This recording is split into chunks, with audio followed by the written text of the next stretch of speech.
Bueno, quiero saludar a mi estimable amigo Daniel que me acompaña y a cada uno de ustedes en esta tarde que nos hemos reunido precisamente para analizar uno de los debates quizás más importantes que estamos desarrollando a nivel regional sobre la cobertura universal de salud, las implicaciones que esto tiene, de qué vamos a estar hablando, cuál es la importancia de conocer estas políticas a nivel global y también las implicaciones que tienen para el país. Voy a hablar precisamente de la conceptualización de la cobertura universal de salud, en qué consiste. También vamos a hablar sobre las falacias del aseguramiento. En tercer lugar, sobre la cobertura universal de salud en la agenda global y geopolítica, y sistemas públicos y universales como una alternativa, es decir, cuál es la propuesta que desde la red de sistemas y políticas de salud de ALAMES y como GT de salud internacional estamos haciendo a la región. Entonces, para comenzar hablando, vamos a hablar un poco de a qué nos estamos refiriendo con cobertura universal de salud. Quizás para la audiencia salvadoreña este tema sea como, digamos, un poco difuso, un poco confuso, porque aquí, digamos que la historia sanitaria ha tenido un devenir diferente a otros países en Latinoamérica. Mientras en otros países se privatizó la salud, aquí a nivel nacional hubo una gran lucha. ¿Cuántos se recuerdan sobre las marchas blancas que hubieron a principios de este siglo? Precisamente ahí fue donde se detuvo, digamos, ese avance privatizador que teníamos, y eso obviamente ha hecho que nuestra historia, digamos, tenga un curso diferente. Entonces, pero en todas estas últimas décadas, ¿qué es lo que ha pasado? Bueno, debemos de decir que la salud ha entrado dentro de los circuitos de acumulación de capital, convirtiendo en un espacio para las grandes oportunidades de grandes negocios y empresas transnacionales sobre todo. ¿Qué es lo que, digamos, el Banco Mundial en ese famoso informe de 1993, Invertir en Salud, dijo? Bueno, que precisamente hay un pequeño espacio en los servicios médicos que puede ser lucrativo. ¿Y cuáles son esos espacios? En primer lugar, la atención sanitaria. En segundo lugar, todo el tema de diagnósticos, exámenes de laboratorio, las químicas que se hacen. Y en tercer lugar, la poderosa industria de medicamentos. Esos tres ámbitos, digamos, el ámbito de pruebas diagnósticas, el ámbito del diagnóstico y asistencia médica y los medicamentos, son como los grandes tres espacios en donde el Banco Mundial le decía a la empresa privada: miren, hay oportunidad de negocio y pueden invertir en salud. Entonces, en este auge surgió entonces el complejo médico industrial financiero como un actor fundamental en la política. Entonces, en muchos países lo que sucedió en la década de los 90 es que empezó a generarse políticas que permitían a la empresa privada entrar al negocio de la salud. Entonces, esto obviamente llevó a que veníamos de una lógica de estados en Europa, por ejemplo, de protección social, estados de bienestar, y aquí, digamos que este tipo de políticas neoliberales nos encontró con sistemas fragmentados, sistemas débiles, que al final nos llevó a sufrir, digamos, en otros países más, un gran debacle. Entonces, básicamente lo que está en el centro de este conflicto son dos grandes ideas, son las que se disputan. La primera es entender a la salud como un derecho y otros entenderlo como una mercancía. Y esto quisiera explicarles un poco en este esquema, que si entendemos que el mercado garantiza el derecho a la salud, entonces hablamos de servicios necesarios, de protección frente a los riesgos financieros, del aumento de coberturas, ¿verdad? Y cuando hablamos de que el Estado garantiza, hablamos de servicios integrales, hablamos de gratuidad y hablamos de universalidad.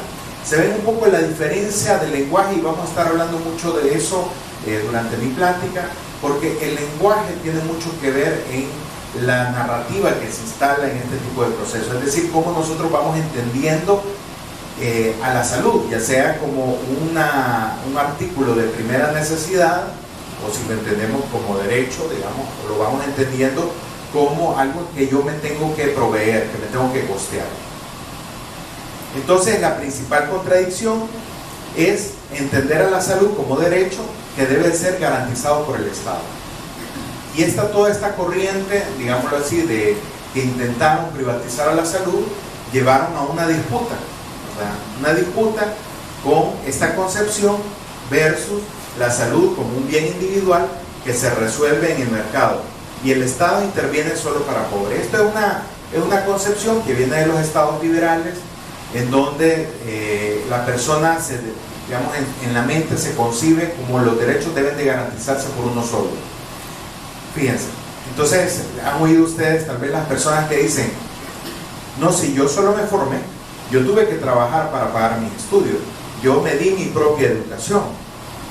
Eso es muy frecuente. O alguien dice: es que todo lo que tengo, mi casa, mis posesiones, todo es porque yo me lo he ganado sudando con el sudor de mi frente y es producto de mi esfuerzo individual. Entonces esa ideología, digamos así, liberal, hace que los derechos se reduzcan a responsabilidades individuales y por lo tanto es bien fácil meter el discurso de que no, es que la salud pues te la tienes que pagar porque estás esperando que papá gobierno venga y te pague la salud. Si vos te has pagado la educación, si vos te pagas el celular, si vos te pagas el cable, si vos te pagas tu viaje, tus vacaciones, etcétera, ¿por qué el Estado tiene que venir y pagarte también la salud?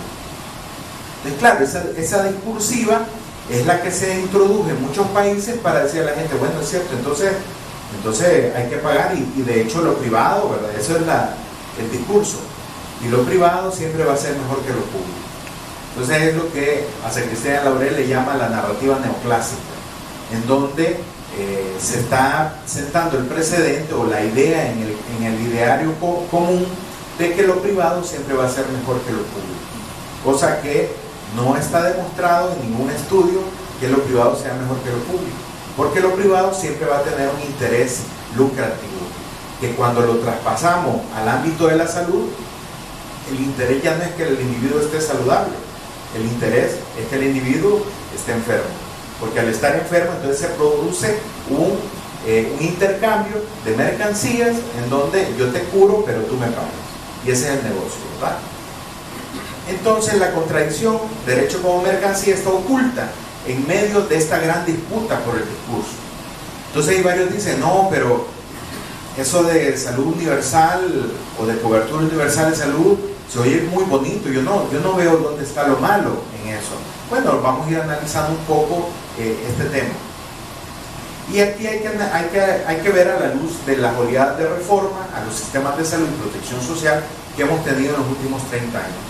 Y veníamos de los procesos de privatización en los años 90, que les comentaba al inicio de mi presentación, pero después, en los años 2000, vino una segunda oleada de reforma del Estado, en donde, digamos que lo que se decía ahí es que, miren, si ustedes se recuerdan, teníamos a Alma Ata de 1938, donde decía, el lema era salud para todos. ¿En qué año? En el año 2000, ¿verdad? Muy bien, compañero. Entonces, claro, ese lema, cuando llegamos al año 2000 y se hizo la evaluación, y dijeron: no, miren, estamos muy lejos, ¿verdad? Pensemos en otra meta, ¿verdad? Y ahí surgen, ¿verdad?, los objetivos del milenio, en donde le recortaron a todas las metas, ¿verdad? Ya no era para salud para todos, sino que era erradicar la malaria, era erradicar, disminuir la brecha de VIH, era disminuir la desnutrición, o sea, ya no era salud para todos, era le bajaron un poco la barra, ¿no? Entonces, claro, en este momento de aseguramiento universal vino una nueva forma de introducir procesos de privatización. ¿Y cuál fue la bandera? Entonces, hablar de aseguramiento universal. Entonces, si la gente decía: para usted lo mejor es lo privado, sí, muy bien, entonces le vamos a vender a usted un seguro privado de salud para que usted pueda escoger a qué hospital se quiere ir a ingresar cuando esté enfermo. Mire, pero yo no puedo pagar un seguro porque es muy caro. No se preocupe, el Estado va a pagar su seguro. Qué bien, me parece muy bien. Entonces esa lógica se fue introduciendo en el tema de salud. ¿Qué pasa cuando esto lo llevamos a otras áreas, digamos, de nuestra vida cotidiana? ¿Qué pasa, por ejemplo, si tuviéramos el Estado financiando seguros privados pagados con fondos públicos para vehículos? Choqué, no te preocupes, el gobierno va a pagar, el gobierno tiene un seguro de mi carro y ya se resuelve. Pero una cosa es comparar un auto chocado, una máquina que al final se puede destruir, qué sé yo, y se compra alguien más, con la vida humana. Entonces la lógica de los aseguramientos son diferentes y vamos a ir desenmascarando un poco cómo estas ideas o falacias, digamos así, del aseguramiento se van dando. Entonces llegamos al año 2015, cuando se lanza el tema de cobertura universal de salud, la CUS, como le decimos abreviado, y ya recientemente el tema de salud universal, que es como un remake, digamos, de la CUS, en donde están involucrando inclusive ahora nuestra querida atención primaria de salud, como una lógica también para introducir modelos de aseguramiento para poblaciones pobres. Entonces, esa es una gran discusión que está ahorita en el mundo, porque se dice que para África, para Asia del Pacífico, para todas esas regiones del mundo más pobres que nosotros, esa es una forma en la que ellos ven solucionarlo. Entonces, cosa que vamos a discutir si realmente ese es el camino o no es el camino. Mencionar de que la cobertura universal de salud fue definida por la OMS y el Banco Mundial, ambos tienen la misma definición, muy interesante, ¿verdad? Aquí se les ponía un recuadro que dice que todas las personas deben de recibir los servicios de salud que ellos necesitan sin sufrir los problemas financieros cuando ellos pagan por ello. Esa es la definición de cobertura universal de salud. Entonces, claro, aquí hay varias cosas, se oye bien bonito, ¿verdad? Que la gente no sufra un déficit financiero, no sufra una catástrofe financiera por su salud, porque cuando esté enfermo alguien más va a pagar por ello.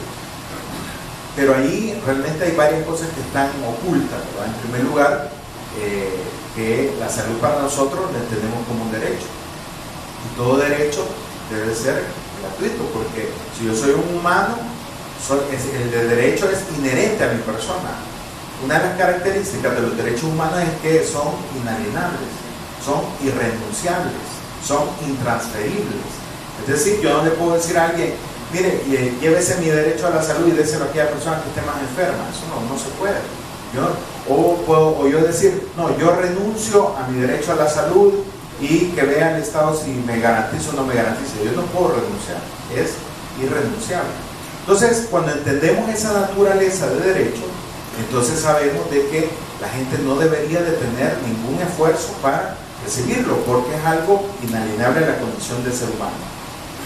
Entonces podemos decir que la cobertura universal de salud no es neutra, o sea, no es algo, un dispositivo, digámoslo así, sanitario que ha sido creado para realmente traer bienestar a la gente, sino que ha sido un dispositivo creado precisamente para generar separación de funciones en los sistemas de salud y permitir que se creen condiciones para los mercados. Entonces, vemos por primera vez, ¿verdad?, el Banco Mundial, que ya venía trabajando el tema de salud, pero vemos a otros actores, el Foro Económico Mundial, la Fundación Rockefeller, que han ido insistiendo en este tipo de modelo de cobertura universal de salud. Y ese es un elemento que digamos, así, a sentido común, uno dice, bueno, nosotros aquí tenemos un dicho que dice que el que habla de la pera, comerse la quiere, ¿verdad? Entonces es un poco el hecho de si yo estoy insistiendo en que quiero que haya cobertura universal, ¿verdad? Y yo soy un banco, entonces no va a ser porque el banco es, digamos, buena gente, ¿verdad? Sino que tiene intereses comerciales para meter financiamiento, para meter préstamos, para que haya inversión y obviamente haya usufructo, ¿verdad? Entonces, la política de aseguramiento se fundamenta en una economía neoclásica con su premisa de que el mercado es el mejor distribuidor de los recursos y que la competencia mejora la calidad y abate los costos, premisa que nunca ha sido comprobada en salud. Nunca se ha comprobado que la competencia con prestadores de servicios de salud privado mejora la calidad. Entonces, claro, eso es lo que nos tratan de vender, eso es lo que nos tratan de enseñar. Entonces, Hay confusiones, ¿verdad? El aseguramiento de OPS, ¿qué nos dice OPS al respecto? Dice que es la garantía del acceso a un conjunto garantizado de prestaciones, ya sea para todos los habitantes o para grupos especiales de población, mediante modalidades de manejo del riesgo. Aquí hay confusiones epistemológicas, decimos nosotros, ¿verdad?, entre los bienes privados y los bienes públicos. Fácilmente reducen, ¿verdad?, reducen el acceso a los servicios de salud a un conjunto garantizado de prestaciones, es decir, que si mi necesidad de servicios de salud no está dentro de ese conjunto de prestaciones, entonces no puedo tener acceso. Desde el momento que a mí me plantean un paquete de atenciones, ahí hay una limitación, digámoslo así, en el tema de salud. O que me planteen un techo mínimo y que me digan, no, es que a partir de acá usted va a tener el derecho. Entonces ahí es cuando vemos de que hay una disputa entre los bienes privados y los bienes públicos, porque la lógica del aseguramiento que dice, miren, los servicios privados pueden llegar a servir, por ejemplo, atenciones médicas, exámenes de laboratorio, vender medicamentos, claro, porque es la parte lucrativa. Y a los servicios públicos dejémosle el control del dengue, dejémosle la batización, dejémosle la vacunación, dejémosle la educación en salud, dejémosle la promoción de la salud, ¿verdad? Claro, porque eso no es lucrativo. ¿Quién va a llegar a pagar para que lo lleguen a educar en salud a la casa? ¿Quién va a pagar para que le pongan un spot educativo en la televisión?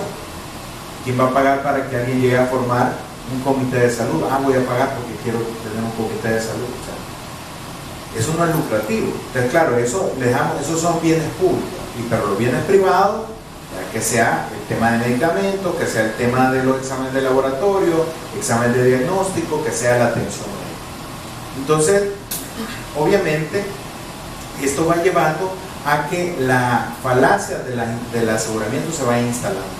Entonces voy a hablar rápidamente de algunas falacias, de las 7 falacias del tema de seguros de salud y aseguramiento. Aquí en el país tenemos varias modalidades de seguros, varias aseguradoras, varias compañías aseguradoras.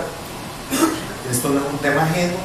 E inclusive en muchas instituciones públicas, uno de los beneficios que tienen los trabajadores son seguros privados de salud, que son pagados con fondos públicos, lo cual a nosotros nos parece, digamos, bastante irracional que estemos utilizando fondos públicos, ¿verdad?, del erario público para financiar seguros privados de salud cuando se tienen instituciones públicas que pueden brindar los servicios. Pero bueno, veamos la primera falacia que decimos. La primera es: el aseguramiento es el camino a la universalidad. Eso es a veces lo que pintan. No, vamos a llegar a un sistema universal a través del aseguramiento. Les vamos a dar seguros a todos y así todos vamos a tener acceso a la salud. Bueno, veamos, más adelante vamos a ver algunos casos del país, ¿verdad? Pero aquí les traía el caso de Chile. En el caso de Chile, con el tema del aseguramiento, lo vamos a ver en los datos del FONASA. Vamos a ver que a lo largo del tiempo, a pesar de que han tenido un modelo de aseguramiento donde la gente puede comprar su seguro, eso no ha mejorado, no ha logrado el 100% de cobertura. Entonces ahí vemos que esta falacia pues es así. O sea, no logramos llegar al 100%. La segunda falacia es: los seguros pueden ser integrales. No, la verdad es que no son capaces ni tienen interés en aspectos preventivos, promocionales de la salud. Las epidemias, emergencias, campañas masivas de información, etcétera, quedan para la salud pública. Mire qué bonito, ¿verdad? Se llevan la almendra, ¿verdad? Lo interesante de la salud, ¿verdad?, lo que es lucrativo, y lo demás se lo dejan al gobierno. Hay que ver el gobierno, ¿verdad? Hay un desastre, no, eso no nos toca los seguros, ¿verdad?, que lo atienda los albergues el gobierno. Entonces, claro, eso es tener todo lo bonito, ¿verdad?, todos los privilegios sin nada de responsabilidad. Entonces, lamentablemente, los seguros no pueden ser integrales por la misma lógica con que son constituidos. Ahora, digamos, en Colombia hay algún tipo de seguros que le incluyen a uno algún nivel de incentivos para que haga actividad física, para que deje de fumar, para que, qué sé yo, baje de peso, ¿verdad?, todos esos aspectos, pero, digamos, va a ser siempre con la misma lógica, ¿no?, de marketing, de tener a la gente ahí convencida con su producto que le venden a uno, pero no pasa de ahí. La tercera falacia es: la libre competencia de los seguros mejora la eficacia y eficiencia en la cobertura de los asegurados. Bueno, libre elección de usuario, bueno, libre competencia, bueno, son aspectos debatibles. ¿Qué ha sucedido, por ejemplo, y hacemos una comparación con el tema de las AFP? Cuando vinieron las AFP al país nos decían, no, que entre más AFP haya va a haber libre competencia, si a usted no le gusta cómo le están dando a usted su servicio, usted se puede cambiar a otra aseguradora y de esa manera usted va a tener siempre la mejor rentabilidad para sus ahorros. ¿Qué pasó? Se pusieron de acuerdo, ¿verdad? De las 5 que eran, o 6, no recuerdo cuántas eran, y ahora solo quedaron 2, ¿verdad? Se fueron fusionando y ahora las 2 que quedaron proponen ellos mismos, se ponen de acuerdo y dicen, no, bueno, hasta acá y hasta ahí, ¿verdad? Entonces, da igual Chana que Juana, ¿verdad? No importa dónde estoy y al final es lo mismo. Entonces, lo mismo ha pasado con otras aseguradoras en otros países donde se ponen de acuerdo y dicen, bueno, ¿cuáles son tus prestaciones, tu cartera de prestaciones? Esto, bueno, entonces nos ponemos de acuerdo y yo no te ofrezco más, ¿verdad? Que vos, para que así no perdamos. Entonces se ponen de acuerdo en ese tipo de oligopolios. La falacia 4, los seguros pueden incorporar estrategias de atención primaria de salud y preventiva promocional. Bueno, ya lo hemos dicho, ¿verdad? La adición a la enfermedad y los servicios de salud curativos asistenciales, porque este modelo vende, factura, prestaciones, servicios al pagador, crea un mercado de enfermos, de hecho. Entonces, al final, los modelos de aseguramiento lo único que logran es que usted trate de demostrar que está enfermo, ¿verdad? La aseguradora trata de demostrar que usted está sano, ¿verdad? Y los médicos que están ahí a veces juegan, ¿verdad? Del Dios y del diablo. Es decir, este está enfermo, páguenme para atenderlo, este no está enfermo, ¿verdad? Páguenme porque no está enfermo, ¿verdad? O sea que a veces son situaciones que lamentablemente lo podemos ver en Estados Unidos, por ejemplo, en donde al paciente lo tienen dando vueltas, ¿verdad? Entre diferentes médicos, no lo mandan donde el especialista que debe de ser, pero lo van entreteniendo entre otras manos porque cada atención es dinero, es dinero, es dinero. Entonces ya no se ve como un paciente que hay que resolverle un problema, sino que se está viendo como una máquina de dinero, ¿verdad? Entonces lamentablemente así es, hasta que el paciente está muy mal, ya lo refieren a un tratamiento que debió haber sido inicialmente, pero había que hacerle esa rotación, ¿verdad? Tenemos también otra falacia, dice la clave está en las barreras económicas, ¿verdad? El acceso financiero a los servicios de salud. Bueno, entonces la estrategia, ¿verdad? Que dice, no se preocupe, ¿verdad? Que pague el gobierno, ¿verdad? Usted tiene derecho a su seguro, ¿verdad? Entonces, que lo pague el gobierno. Entonces aquí hay un subsidio a la demanda para expandir el mercado de salud. Si la gente no tiene plata, se la damos. Y esto es lo que ha funcionado en otros países, por ejemplo, con el Seguro Popular en México, por ejemplo, o en Colombia también, que hubieron, digamos, algún régimen subsidiado del gobierno para poderle pagar a la gente que pueda acceder a esos seguros. ¿Se imaginan ustedes, digamos, aquí en El Salvador, que el Ministerio de Salud tuviera que pagarle a Suiza para que usted pudiera tener un seguro y que después pueda ir a la red de hospitales de su plan de seguro, teniendo el Ministerio de Salud sus propios hospitales, sus propios establecimientos? Eso ha pasado en otros países, parece inverosímil, pero es lo que ha sucedido. Y claro, la gente dice, no, pero ya no me van a atender en el Rosales, me van a atender en el Hospital X, ¿verdad? Entonces ya la gente juega un poco con eso y decir, no, es que ahora vamos a estar mejor porque ya no vamos a tener que ir al Bloom, ¿verdad? Ya nuestros niños lo van a ver en tal hospital de niños, ¿verdad? Privado. Entonces juegan con eso y lamentablemente mucha gente lo cree. Y aquí entran inclusive hasta las ONGs, ¿verdad? A vender estos servicios y el ente público entra a competir, ¿verdad? De hecho, las experiencias demuestran una transferencia de recursos públicos al sector privado, con paquetes de servicios de acuerdo a grupos sociales, madres embarazadas, niños menores de tantos años, etcétera, etcétera. O sea, al final lo que sucede es eso, ¿verdad? Entonces empiezan a dar paquetes, ¿verdad? Usted es una mujer en edad fértil, bueno, tiene acceso a estos métodos de planificación, o tiene derecho a tantas citologías, Papá Nicolau, etcétera, ¿verdad? Entonces le van dando su paquete de acuerdo a lo que ellos han estimado que pueden costear y el riesgo que usted puede tener. La sexta falacia, el aseguramiento debe de ir de la mano de la descentralización de los servicios de salud para su funcionamiento. Bueno, ¿para qué? ¿En qué contexto se da una descentralización? Aquí en el país realmente los modelos de descentralizado no han funcionado tan bien. Nuestro territorio es pequeño, no necesitamos descentralizar tanto. Sí es necesario desconcentrar algunas decisiones, algunos mecanismos de compra de insumos locales, pero digamos que la prestación y los modelos de servicio siguen funcionando de manera tal cual, ¿verdad? Y esto fue y es un camino para disminuir la resistencia y facilitar los procesos de privatización y deterioro del Estado, ¿verdad? Proveedor rector. A medida que está descentralizado, cada vez el ente rector va teniendo menos fuerza, ¿verdad? Entonces llegamos a una situación de atomización, como es el caso de Estados Unidos, donde prácticamente en cada estado, en cada ciudad, en cada condado hay, digamos que, una forma, un protocolo, un mecanismo para dar las atenciones. Y la última falacia dice: los modelos de aseguramiento a la europea fueron un camino a la universalidad. Bueno, aquí estamos comparando peras con manzanas, ¿verdad? Este enfoque obvia las realidades de América Latina. ¿Qué hacemos con seguros focales cuando el 60% de la fuerza de trabajo en Latinoamérica es informal? Solo reproduce un nuevo colonialismo en políticas públicas. Entonces esos son elementos que debemos de tomar en cuenta a la hora de analizar, digamos, estas falacias que nos intentan. Entonces han habido reformas a nivel latinoamericano contra el derecho a la salud, que en resumen, digamos, el aseguramiento o los seguros buscan la fragmentación, no por un error del sistema, sino para dividir a los prestadores, a los usuarios, poblaciones, para crear competencia y mercado.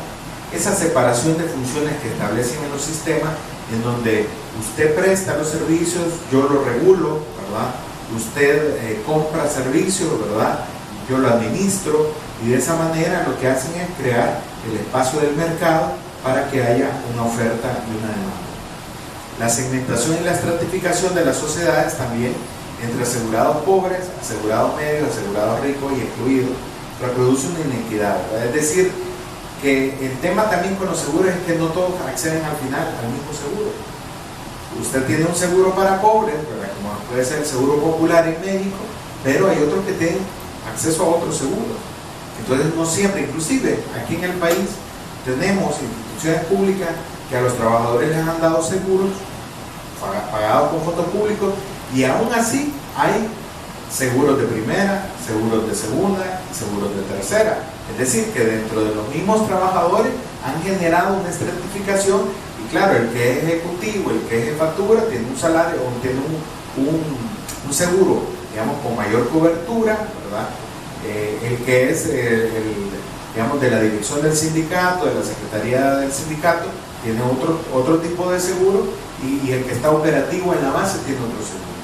Entonces ahí vamos creando, digamos, esta estratificación que nos va llevando a una exclusión sistematizada. Y estas reformas irremediablemente llevan a la judicialización de la salud para lograr atención, respuestas garantizadas e integrales de salud.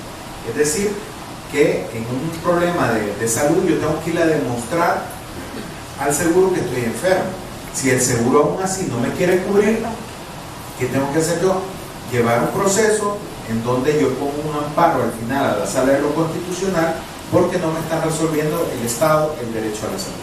Y eso es lo que ha pasado, por ejemplo, en Colombia, donde es uno de los países donde más se ha judicializado la salud, donde más amparos hay en el tema de salud, y al final la gente que padece, por ejemplo, de enfermedades de cáncer, que la gran mayoría de seguros no cubre, o aseguramiento, que han tenido sus pequeñas variantes de acuerdo también a el devenir de sus desarrollos. Entonces aquí veíamos de Colombia, tenemos la Dirección de Aseguramiento que realiza los procesos necesarios para que la población pobre y vulnerable acceda a los servicios de salud a que tienen derecho como colombianos. Las empresas promotoras de salud, así se llaman EPS, administran los recursos y pagan a los prestadores públicos y privados. Existen dos tipos de cobertura o paquetes, uno para los cotizantes y otro para los asegurados subsidiados, o sea, los que paga el gobierno. Este arreglo ha llevado a la segmentación y fragmentación del sistema de salud, y el sector público se ha debilitado. Incluso se han vendido hospitales públicos y la situación laboral es crecientemente precaria. Aquí un poco de la publicidad que pone. El régimen subsidiado es para todos los pobres, etc. ¿verdad? En Perú está el plan de aseguramiento de salud, ¿verdad? Este surgió a partir de 2009, ya tienen alrededor de 10 años, hace poco este año estaban haciendo ellos su evaluación del modelo y igual, ¿verdad? Tienen un listado priorizado de condiciones asegurables e intervenciones garantizadas, hicieron un plan piloto también ahí en Lima para dar los hospitales a las administraciones privadas, un poco lo que pensaban hacer aquí, ¿verdad? Y ya hay, digamos, a socios públicos privados que, digamos, que le hacen que la gente que va a ir se les cobra y eso ahí va generando un fondo que se reparte al final entre los dueños, ¿verdad?, de los hospitales. En México, el Seguro Popular, que se presenta como el caso de éxito de la Cruz, pero que actualmente con el gobierno de López Obrador han dicho que lo van a cerrar, el Seguro Popular, porque precisamente les estaba fraccionando su sistema de salud. Funcionó como un financiamiento tripartito con un subsidio fiscal, aunque se postule el pago de una prima de los asegurados. Los paquetes de servicios son diferentes y el Seguro Popular no ampara más del 20% de los servicios del Seguro Social y excluye la mayor parte de los padecimientos de alto costo cuyo tratamiento se lo paga el paciente. Es decir, que resuelve una parte, digamos, de la cobertura de salud, pero que al final no viene siendo la solución. ¿Quiénes son los que ganan? Bueno, las empresas que reciben el dinero de lo público para administrar este seguro popular. Muy bien. Y ya para ir casi terminando, la CUS en la agenda global y geopolítica, tenemos que prácticamente han habido varias reformas. Hablamos de Alma Ata, las reformas sectoriales del Estado, los objetivos de desarrollo del milenio, ya platicamos un poco de esto. Y hay dos puntos que se están discutiendo, digamos, en esta agenda post-2015, que es la cobertura universal de salud y los objetivos de desarrollo sostenible, ¿verdad?, que de alguna manera tienen que ver con este tema y que están discutiéndose en diferentes puntos. Pero fíjense bien interesante, el tema de la cobertura universal de salud fue presentado por el Banco Mundial como una experiencia de aseguramiento privado de China. Entonces vemos cómo el modelo se está volviendo cada vez más global y se ha presentado en diferentes conferencias, de Health System Global, aquí en la conferencia de Prince Mahidol en 2012, etc. Y uno de los temas centrales son los sistemas de salud y la conclusión, promover la cobertura universal. El informe fue liderado por McKinsey & Company, que es una de las principales empresas aseguradoras a nivel global. Entonces, como vemos, hay serios intereses. Les presento al doctor Tedros Adhanom Ghebreyesus, que es el nuevo director de la OMS, bueno, hace unos 2 años aproximadamente, y él dice: todos los caminos llevan a la cobertura universal en salud. El acceso a los servicios de salud es un derecho humano. El acceso universal a la cobertura universal de salud es una opción política que demanda que los países hagan. Es decir, como digamos que manda la línea la OMS misma para que se asuman esos esquemas de aseguramiento a nivel global.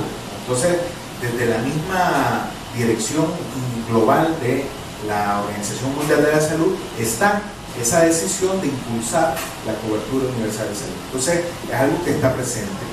¿Cuál es la apuesta que estamos haciendo? Y con esto finalizo.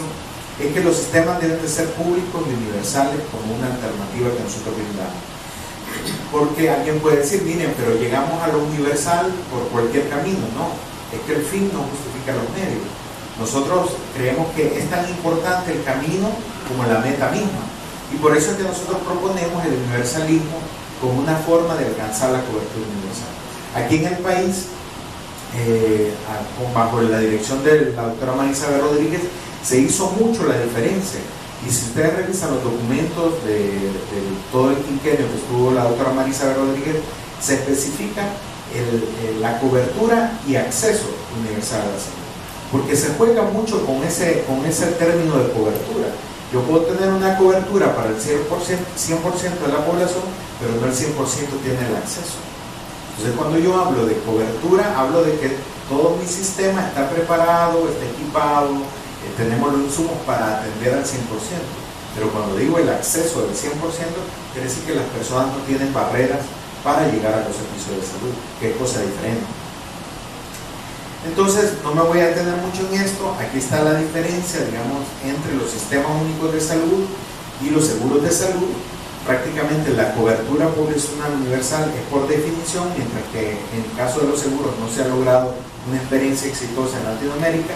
La cobertura de los servicios, al principio todos los existentes, y aquí en el seguro, dependiendo del paquete o la póliza que uno tenga, ¿verdad?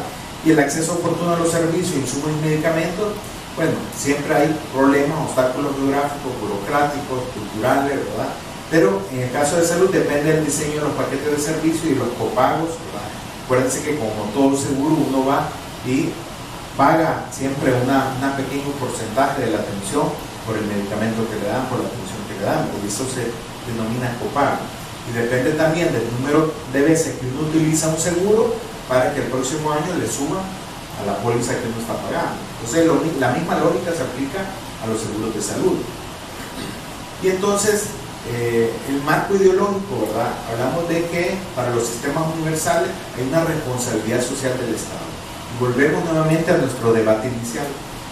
Hablamos de que la salud debe ser considerada un derecho y no una mercancía, que se basa, digamos, en seguros asistenciales, en todo el tema del consenso de Washington que plantea las líneas del neoliberalismo. Y en los marcos conceptuales, bueno, el sistema universal garantiza individual y el derecho social, mientras que los seguros basados en una economía neoclásica. La garantía del derecho a la salud es su premisa, para el caso de los sistemas universales de salud, mientras que no necesariamente es así para los sistemas de aseguramiento, ya que frecuentemente se niegan o se restringen o están limitados. La relación pública-privada, bueno, para los sistemas universales son eminentemente públicos, mientras que hay una lógica de aseguramiento en donde buscan los asocios públicos-privados. Aquí en el país, si ustedes se recuerdan, hace más o menos unos 3 años se aprobó una ley de asocios público-privados y la ley muy explícitamente dice que no aplica para salud, precisamente para evitar estos marcos, digamos así, de asocios públicos-privados en el tema de salud. Administrador, prestador, los públicos, y en los seguros hay competencia pública-privada. Y el regulador, pues se autorregula el sistema único, y en los privados pues hay una instancia, a veces una superintendencia reguladora de estos sistemas. Entonces, ¿cómo abogamos por un sistema público y universal? Que es un poco la lección que nos llevamos de esta tarde. En primer lugar, hay que denunciar y confrontar las propuestas que vienen del mundo del capital y el mercado. Tenemos que fortalecer la vocación pública y universal de nuestro Sistema Nacional de Salud. Hay que hacer investigación y docencia para la producción de nuevo conocimiento que fortalezca lo público y acompañar la lucha de los movimientos sociales por la garantía del derecho a la salud, que Daniel nos va a hablar un poco al respecto. Entonces, un poco estos principios que nos pueden dar luces de cómo abordar esos problemas a nivel regional y también para que nosotros aquí en El Salvador tengamos los ojos bien abiertos ante este tipo de situaciones. Muchas gracias.